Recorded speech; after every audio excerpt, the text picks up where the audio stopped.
કોઈ પાક વળતરની કંઈ ચોક કરી નથી અને એક પૈસો મને આપ્યો નથી. અને અમારે આના 2 દિવસ પહેલાં ભજાભાઈ જે તાલુકામાં જે છે જે અમારા તાલુકાની ટીમ સામખિયાળીની ટીમ એની સાથે એ લોકોની અદાણીની મુલાકાત થઈ હતી. એ લોકોએ મધ્યસ્થી કરવા માટે કીધું હતું પણ એ લોકો મધ્યસ્થી કરી નહીં અને જબરજસ્તી એ લોકોએ કામ ચાલુ કરી નાખ્યો. એના બારામાં મેઇન તો રોક પોલીસનો હતો. અદાણી કંપની કરતાં પોલીસવાળા એમાં સમજતા કે અદાણી કંપની અમારી છે એ રીતે પોલીસની દાદાગીરી હતી. જો અદાણી કંપની દ્વારા વીજ લાઈન કચ્છ જિલ્લામાંથી પસાર કરવામાં આવતી, આ વિકાસ કરવો જરૂરી છે પણ ખેડૂતોના ભોગે નહીં. આ સમયની અંદર 2 દીકરીઓ ટીમમાં કામ કરવા જતી હોય ને એના પોલીસવાળા ફરતા હોય રહ્યા એટલે બધાને બીક લાગતી હોય છે કે આ શું આતંકવાદી લાગે.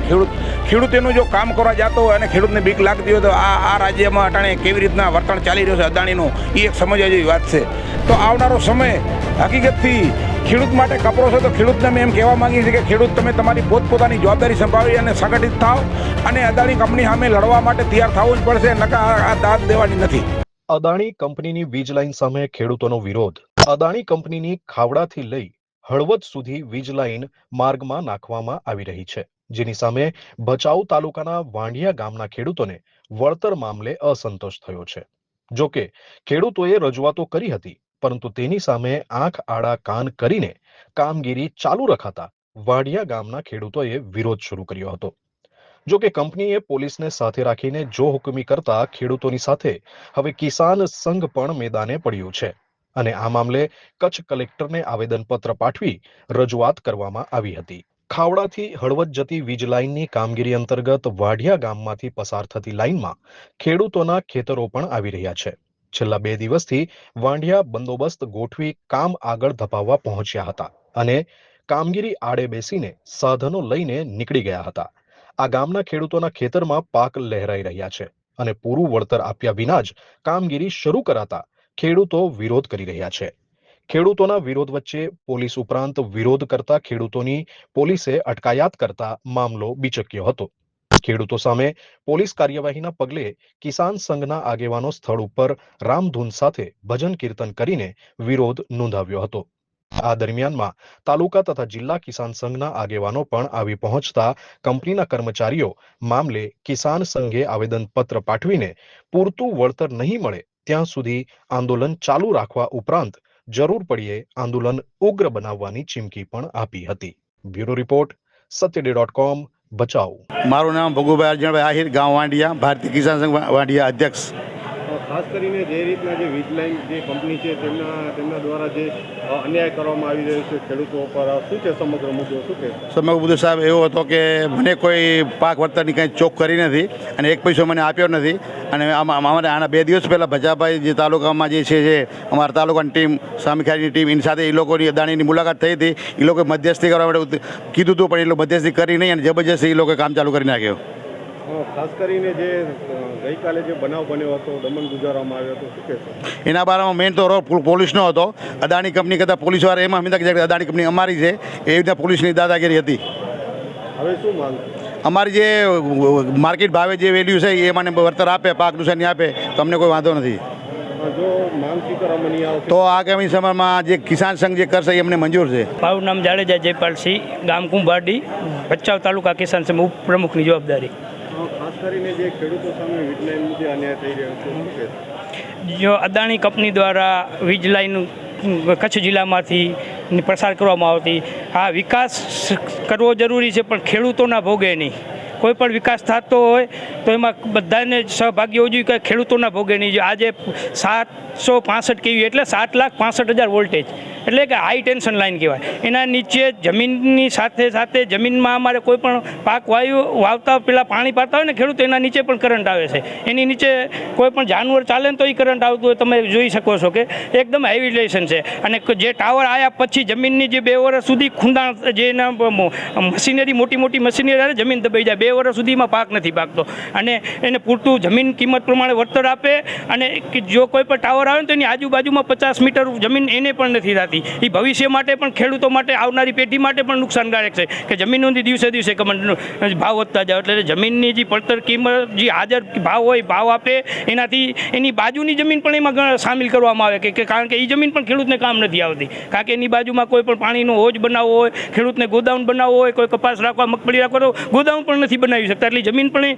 એની ઉપયોગ નથી આવતી. એટલે ખાલી માત્ર તમે 492 મીટર માટેની જે ટાવર આવે છે એની ચારે બાજુ 50 મીટર જમીન કોઈ ખેડૂતને ઉપયોગ આવતી નથી, અને એની જે વાયર ખેંચાય છે એની નીચે પણ કરંટ આવે છે. એટલે ખેડૂત કામ કરવા નથી જતા. અને બીજી વાત કે એટલી બધી લાઈનો આપી દીધી છે, દર 100 કિલોમીટર, કોઈનું 10 એકરનું ખેતર હોય તો 4 ટાવર આવે છે. અને ખેડૂત હવે અમને પૂરું વળતર આપે, અને જે બજાર કિંમત છે એનાથી પૂરું વળતર આપે, ને જેમ બને એમ ખેડૂતોના ભોગે નહીં. જો તમારે લાઈન પસાર કરવી હોય તો કચ્છના બારોબાર સરહદી વિસ્તારમાંથી તમે લાઈન લઈ જઈ શકો છો, પણ ખેડૂતની વિસ્તારમાંથી જેમ બને એમ લાઈન ના આપે. અને જો લાઈન આવતી હોય, જો વિકાસ કરવો હોય તો એને પૂરેપૂરું જે મેક્સિમમ વળતર બનતું હોય વળતર આપો, અને પછી લઈ જાઓ. ખેડૂતોના ભોગે વિકાસ નહીં થાય. ચાવડા ડાયાભાઈ ખેંગારભાઈ, ગામ ચોબારી, ભારતીય કિસાન સંઘ ભચાઉ તાલુકાની જિલ્લાની જવાબદારી છે. ખાસ કરીને જે વીજ લાઈન પસાર થઈ રહી છે તે મુદ્દે ખેડૂતો સામે અન્યાય થઈ રહ્યો છે, શું કહેશો? હવે આમાં અદાણીનું સમગ્ર કચ્છની અંદર આમ તો અન્યાય કહીએ તો અન્યાય કહી શકાય છે. આજે ખેડૂતને કાંઈ ખબર નથી, અને ખેડૂત એને ઘરે કામ કરવામાં નવરો નથી. આજે આ ટાઈમમાંથી રોડમાંથી આવવો પડે એટલે ખેડૂતની એક બહુ મોટી એક સમસ્યા અને તકલીફ કહેવાય. આ સમયની અંદર 2 દીકરીઓ એમાં કામ કરવા જતી હોય ને એના પોલીસવાળા ફરતા હોય રહ્યા, એટલે બધાને બીક લાગતી હોય છે કે આ શું આતંકવાદી લાગે. ખેડૂત એનું જો કામ કરવા જતો હોય અને ખેડૂતને બીક લાગતી હોય તો આ રાજ્યમાં અટાણે કેવી રીતના વર્તન ચાલી રહ્યું છે અદાણીનું, એ એક સમજવા જેવી વાત છે. આજે જો ખેડૂતને કાંઈ વળતર દેવામાં નથી આવતી, એને કાંઈ પૂછવામાં નથી આવતો, અને દાદાગીરીથી જો ખામરા ખોદવામાં આવતા હોય તો ખેડૂતને જાવો તો જાવો ક્યાં? હવે આ સમય એવો આવ્યો છે કે જો આ સમયની અંદર જો ખેડૂતને આવા જો હેરાન કરશે તો આવનારો સમય હકીકતથી ખેડૂત માટે કપરો છે. તો ખેડૂતને અમે એમ કહેવા માંગીએ છીએ કે ખેડૂત તમે તમારી પોતપોતાની જવાબદારી સંભાળી અને સંગઠિત થાવ, અને અદાણી કંપની સામે લડવા માટે તૈયાર થવું જ પડશે. નકા આ દાદ દેવાની નથી. યોગ્ય ન્યાય નહીં મળે તો શું લડત? હવે આગળના સમયે જો યોગ્ય ન્યાય નહીં મળે તો આના માટે મોટામાં મોટો આંદોલન કરવામાં આવશે, અને નહીંતર પણ રસ્તા રોકો એવું પણ કરી શકશે. ગાંધી ચિંધ્યા માર્ગે આંદોલન કરવામાં અમે ખચકાવવાના નથી. આની અંદર ખેડૂતને પૂરો ન્યાય મળવો જોઈએ. જે એના મોટા માણસો છે એ તો લઈ જતો, પણ સામાન્ય ખેડૂતની ચિંતા કરવા માટે ભારતીય કિસાન સંઘ તત્પર છે. અને જો એની અંદર જો ન્યાય નહીં મળે તો આવનારા સમયમાં મોટામાં મોટો આંદોલન કરવો પડશે. તો એની અંદર અમે ખચકાવવા પણ જરાય નથી. વાલજીભાઈ લીંબાણી, ભારતીય કિસાન સંઘ જિલ્લા મંત્રીની જવાબદારી. ખાસ કરીને જે ખેડૂતો ઉપર જે ભચાઉ તાલુકાના વાંડિયા ગામે ગઈકાલે જે બનાવ બન્યો હતો, ખેડૂતોની સામે જે અન્યાય થઈ રહ્યો છે, શું કહેશો? હા, જે અદાણીની લાઈન 765 kV અદાણી લાઈન પ્રસ્થાપિત કરવા માટે જે ખેડૂતોની મરજી વિરુદ્ધ અને ખેડૂતોને વળતર આપ્યા વગર જે લાઈન નાખવા કંપની માંગે છે, તેમાં ભારતીય કિસાન સંઘનો સખ્ત વિરોધ છે. અને ખેડૂતોને સાથે રાખીને કામ કરવું એ કંપનીની ફરજ છે. અને ખાસ કરીને સરકાર કંપનીઓને જે છૂટો દોર આપ્યો છે તે સરકારની પણ આ મિલીભગત કોઈ દિવસ ચલાવી ન લેવાય. તો ભારતીય કિસાન સંઘ આના માટે જે ખેડૂતોને ન્યાય મળે અને ખેડૂતોને પોતાની જમીનની કિંમત, બજાર કિંમત મળે, ખેડૂતો જમીન આપવા તત્પર છે, મતલબ આપવા માંગે છે. એનો મતલબ એવો નથી કે ખેડૂતોને જમીન આપી દેવી છે.